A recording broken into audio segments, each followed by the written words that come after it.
నమస్తే. Welcome to our channel. నేను మీ పద్మావతి. ఈరోజు మనతో పాటు ప్రముఖ ఆధ్యాత్మికవేత్త మరియు వాస్తు జ్యోతిష్య పండితులు శేషగిరిరావు గారు ఉన్నారు. మరి ఆయనతో మాట్లాడి మరిన్ని విషయాలు తెలుసుకుందాం. మరి మీరు కూడా చూసేయండి. నమస్కారం గురువుగారు. నమస్తే అమ్మా. గురువుగారు, రథసప్తమి వస్తుంది ఫిబ్రవరి 4వ తేదీ. అయితే ఈ రథసప్తమి అనగానే ప్రతి ఒక్కరికి కూడా అసలు దీని కథ ఏంటి, దీని పురాతన కథ ఏముంది, అసలు ఎలా పాటించాలి, ఏం చేయాలి అనే అనేక సందేహాలు అనేవి వస్తూ ఉంటాయి. అయితే అసలు వాస్తవానికి రథసప్తమి రోజు ఏం చేయాలి, అన్నిటినీ మించి మనం ప్రతిదానికి ఒక స్విచ్ వర్డ్ అనేది చెప్పుకుంటూ వస్తాం. మరి దీనికి సంబంధించిన ఒక స్విచ్ వర్డ్ కూడా ఏదైనా చెప్పగలుగుతారా? తప్పకుండా. ఎందుకంటే మనము ఈ స్విచ్ వర్డ్స్ అనేవి చాలా సార్లు మనము అసలు ఈ సూర్యుడి నేపథ్యంలో గతంలో కూడా కొన్ని వీడియోల్లో మనం ఇవ్వటం అనేది జరిగింది. ఎందుకని అంటే గనక మీరు ఎవరైనా సరే అంటే ఆస్తికులు అవ్వండి, నాస్తికులు అవ్వండి, ఎవరైనా సరే దేవుడు ఉన్నాడు లేదు అనే దాని మీద మీమాంస ఉండొచ్చు, సూర్యుడు ఉన్నాడు లేదు అనే దాని మీమాంస లేదు. సో ఖచ్చితంగా సూర్యచంద్రులు ఇద్దరు ఉన్నారు అని ఒప్పుకు తీరాల్సిన నిజం. సో సూర్యుడు అంటేనే చైతన్యం కనుక సూర్యుడు ఏమంటాం, మనం మనుషులుగా ఒక పనిలోకి దిగాము అంటే కనుక పగలే ఎక్కువ ఉంటుంది కదా. సో ఇవాళ రోజుల్లో దానికి వ్యత్యాసం అంటే మారిపోయి ఉండొచ్చు. అంటే రాత్రి పని చేసేవాళ్ళు ఉన్నారు, పగలు పని చేసేవాళ్ళు ఉన్నారు, అది ఓకే. కానీ సూర్యుడు అంటే చైతన్యం, చంద్రుడు అంటే విశ్రాంతి. మనిషికి కష్టపడేవాడికి విశ్రాంతి అంతే అవసరం, అలాగే కష్టపడాలి అనుకునేవాడికి చైతన్యం కూడా అంతే అవసరం. అందుకని మనకి సూర్య చంద్రులు ఇద్దరు కూడా ప్రత్యక్షంగా కనపడే దైవాలు. అందుకే వాళ్ళని ఒకళ్ళని తల్లి అంటాం, ఒకళ్ళని తండ్రి అంటాం. తల్లిదండ్రులు ఇద్దరు కూడా కావాలి. అలా ప్రతిదానికి కూడా రెండు ఉంటాయి. సంగీతం అంటే శృతి, తాళం అనేది ఉంటుంది. అలా ప్రతిదానికి రెండు పద్ధతులు ఉంటాయి. అంటే రెండు క్రియలు సంయోగం చెందితేనే ఆ కళ రాణింపు అనేది, లేదా ఆ శాస్త్రం రాణింపు అనేది. అది అందుకే మనకు రెండు చేతులు మోగితేనే తప్పట్లు అనేది. సో అలా రెండు కలవాలి ఎక్కడైనా. అలా మనకి సూర్యచంద్రులు అనేవాళ్ళు ఇద్దరు ప్రత్యక్ష దైవాలు. సో అందుకే ఇదే రోజు మనకి చాలామంది తక్కువ మందికి తెలుసు, కానీ మామూలుగా అయితే ఏమంటాం సూర్యచంద్ర వ్రతం అని కూడా చాలామంది చేస్తారు. ఇటువైపు మనకి తక్కువ, అటు నార్త్ వైపు అటువైపు ఎక్కువ మంది తెలుసు. కానీ తెలుగు రాష్ట్రాల్లో పెద్దగా ఈ సూర్యచంద్ర వ్రతం ఆచరించే వాళ్ళు వేల మీద లెక్కట్టేమో, బాగా ఎక్కువ మందికి తెలియదు. కానీ రథసప్తమి మటుకు అందరికీ తెలుసు చాలామందికి. ముఖ్యంగా ఏంటంటే చాలామందికి ఇష్టమైనది ఏదైనా చెప్పాలి అంటే కనుక, ఈరోజు మనం పాత రోజుల్లో అయితే కనుక ఏదైతే సంక్రాంతి సమయంలో ధనుర్మాసంలో కొట్టిన పిడకలన్నీ ఏవైతే ఉంటాయో, అంటే గొబ్బెమ్మల్ని మనం పిడకలుగా చేసాం, ఆ పిడకల మీద సూర్య భగవానుడికి ఎదురుకుండా మనం ఈ పిడకలను వెలిగించి దాని మీద అన్నపర్వాణం నివేదన చేసేవాళ్ళం. దాన్ని మనం సూర్యుడికి నివేదనగా చేసేవాళ్ళం.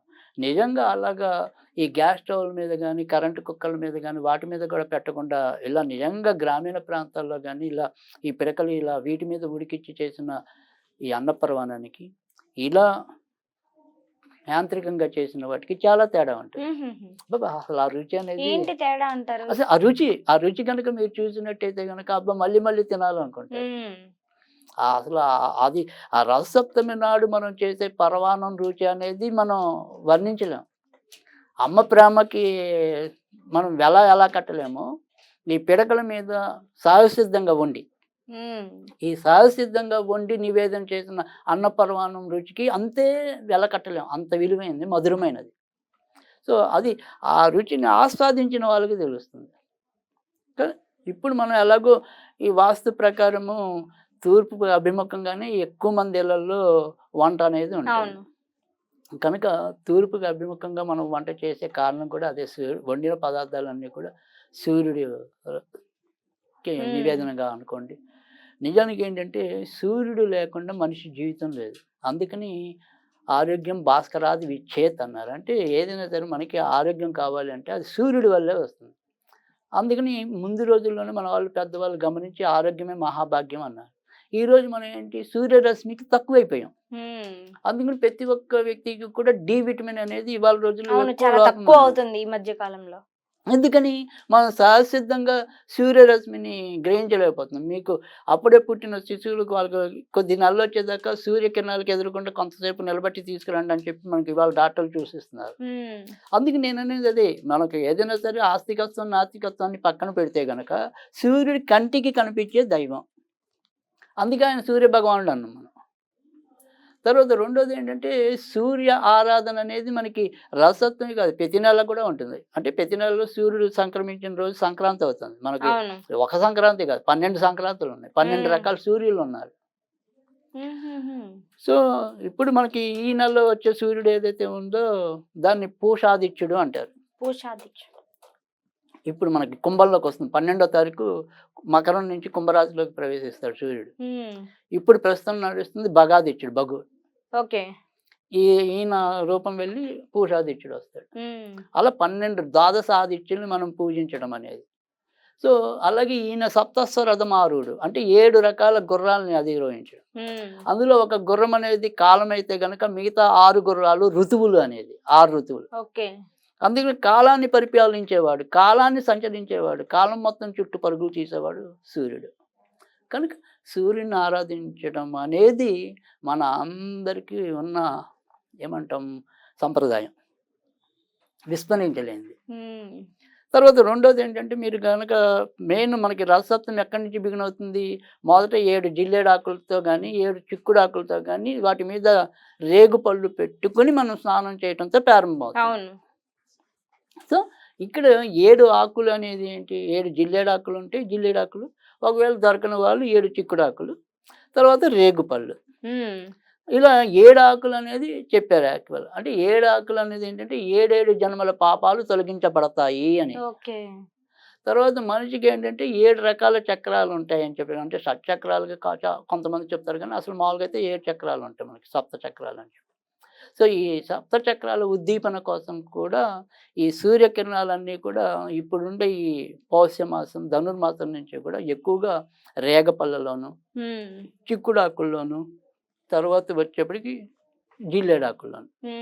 అందుకని జిల్లేడాకుల్ని ఆర్క పత్రం అని కూడా అంటాం. సో ఆర్కుడు అన్నా కూడా సూర్యుడే అసలు మామూలుగా అయితే.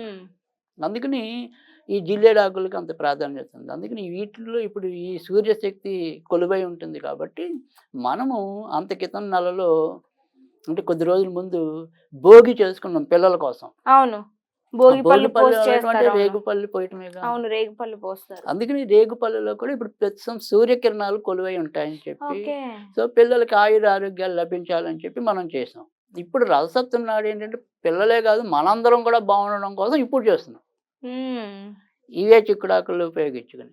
అంతేకాకుండా జిల్లేడాకులు వాటి వల్ల మనకి ఏంటంటే ఈ కిరణాలు మన ఒంటికి సరిగ్గా చేరుకుని మనం ఆరోగ్యవంతులు అవుతామని చెప్పి. కాబట్టి రథసప్తమి అనేది ప్రతి ఒక్కరు ఈ రకంగా చేసుకోవాలి. పొద్దున మనం స్నానం చేయటం అనేది ఆ రకంగా చేసి ఏదైనా సరే ఒక సూర్య గాయత్రిని పఠించడం, ఆదిత్యాయ విద్మహే సహస్రకిరణాయ ధీమహి తన్నో సూర్య ప్రచోదయాత్, ఇలా 10 సార్లు అనుకుని అవకాశం ఉన్న వాళ్ళు నీటిలో కొద్దిగా చందనం పౌడర్ని కలిపి ఈ చందనం నీటిని ఆర్ఘ్యంగా సమర్పించాలి సూర్యుడికి.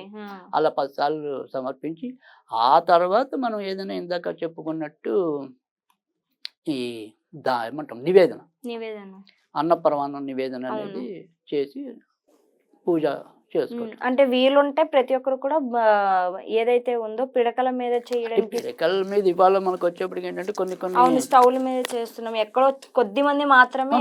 అనేది ఏంటంటే కొంతమంది ఇవాళ ఈ పిడకలు ఇవాళ కొన్ని ఆన్లైన్ సైట్లలో దొరుకుతున్నాయి. అవును, ఒకప్పుడు ప్రతి ఇంటికాడ దొరికే ఉచిత వస్తువు కాస్త ఆన్లైన్ లో కొనుక్కోవాల్సిన వస్తువుగా మారి, అలా కొంతమంది పాపం ఆ రకంగా కష్టపడినా సరే ఏదో రకంగా తుణవ పనమో ఆ యొక్క వ్రత ఫలితాన్ని పొందాలి అనే ఒక ఆకాంక్షతో పాపం ఉన్నవాళ్ళు, వెతుకుతున్న వాళ్ళు, అన్వేషిస్తున్న వాళ్ళు కూడా ఉన్నారు.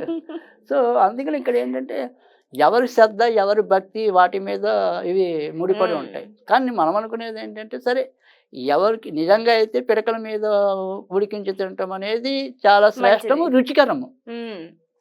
సరే ఇంకా మిగతా పద్ధతుల్లో అవి ఎలాగో నడుస్తాయి, అందరి అవే ఉంటాయి కుంపట్లు. సో అందుకని ఆ ఇక్కట్లు మనకి ఎలాగో తప్ప. సో అది ఆ రకంగా వాళ్ళు చేసుకోవటం అనేది ఉంటుంది. కానీ చెయ్యటం అనేది ఇక్కడ ప్రధానం. ఎందుకంటే మనం సూర్యుడికి ప్రత్యక్షంగా తెలిపే కృతజ్ఞత ఇది. అవును, ఎందుకంటే మన హిందూ సంప్రదాయంలో ఏది మనం తీసుకుంటామో తిరిగి వారికి ఏదో రకంగా చెల్లించడం, కృతజ్ఞత చెల్లించడం, అదే మన హిందూ ధర్మం. అందుకని మనకి హిందూ ధర్మంలో చేసిన వాడు మేలు మరవకు అని 10 సార్లు చెప్తారు వాళ్ళు. అంటే మనకి ఎవరు మేలు చేస్తున్నారో వాళ్ళు ఎప్పుడు కూడా మనం విస్మరించకూడదు జీవితంలో. కానీ ఇవాళ ప్రపంచం ఏమవుతుందంటే మేలు చేసిన వాడికి మొదట మనం గోతులతో అవుతాం. సో ఆ మీరు రకంగా చెప్పేది వాస్తవం. అది మనకి వస్తున్న దౌర్భాగ్యం. సో కానీ అలాంటి దౌర్భాగ్యాలన్నీ నశించి ఆరోగ్యం అనే సౌభాగ్యం పట్టడం కోసం ఖచ్చితంగా మనం అందరం కూడా మరి రథసప్తమి అనేది చేసుకోవాలి. తర్వాత ఒకవేళ మనం ఏదైనా సరే ఇందాక మనం అవును. సూర్యుడికి గాయత్రి చెప్పాం కదా, ఆదిత్య విద్మహే సహస్రకిరణాయ ధీమహి తన్నో సూర్యః ఉమ్. ప్రచోదయాత్ అనేది చెప్పాం. ఈ రోజు ఆదిత్య హృదయం అనేది అది కూడా కొద్దిగా ఎండొచ్చాక చదివితే చాలా మంచిది. ఓకే. ప్రాతः సమయంలో కాకుండా కొద్దిగా సూర్యుడు అప్పుడప్పుడే ఎండలోకి వస్తుంటాడు చూడండి. అంటే పూర్తిగా నీడకిను పూర్తిగా ఎండకి మధ్యలో ఉండే మధ్యలో భాగం. ఉంటాడు. అవును. ఆ రకంగా అంటే అప్పుడప్పుడే ఎండ పెరుగుతూ ఉంటుందన్నమాట ఆ మ్మ్. ఉష్ణోగ్రత. అలాంటి టైంలో ఆదిత్య హృదయం చదివితే ఇవాళ చాలా మంచి ఫలితాలు వస్తాయట. మ్మ్హ్మ్. సో అందుకని ఆ ఆదిత్య హృదయం అనేది ఆ టైంలో కనుక ఎంచుకుని చేస్తే చాలా చక్కటి మంచి ఫలితాలు రావటం అనేది ఉంటుంది. ఒకవేళ మంత్రంగా జపించాలి అనుకుంటే కనుక ఓం హ్రీం గృణి సూర్యాయ నమః, ఓం హ్రీం గృణి సూర్యాయ నమః అనేది చదవాలి. ఒకవేళ మనం అందరూ అనుకున్నట్టుగా ఏదైనా సరే ఒక స్విచ్ వరడిగా చెప్పుకోవాలి అనుకుంటే కనుక మ్మ్. Sunrise shield on, sunrise shield on. ఇది ఎవరి శక్తి అనుసారం వాళ్ళు చదువుకోవాలి. ఓకే. ఆ రకంగా చేసుకున్నట్టయితే కనుక రథసప్తమి తప్పకుండా మనందరికీ కూడా మంచి శుభ ఫలితాలు ఇస్తుంది, ఇవ్వాలని ఆకాంక్షిస్తున్నాను. నిజంగా గురుగారు చాలా చక్కగా వివరించారు. ఎంతో ఓపిక ప్రతి ఒక్కరి కోసము. నిజంగా ధన్యవాదాలు గురుగారు ఇంత చక్కగా వివరించారు.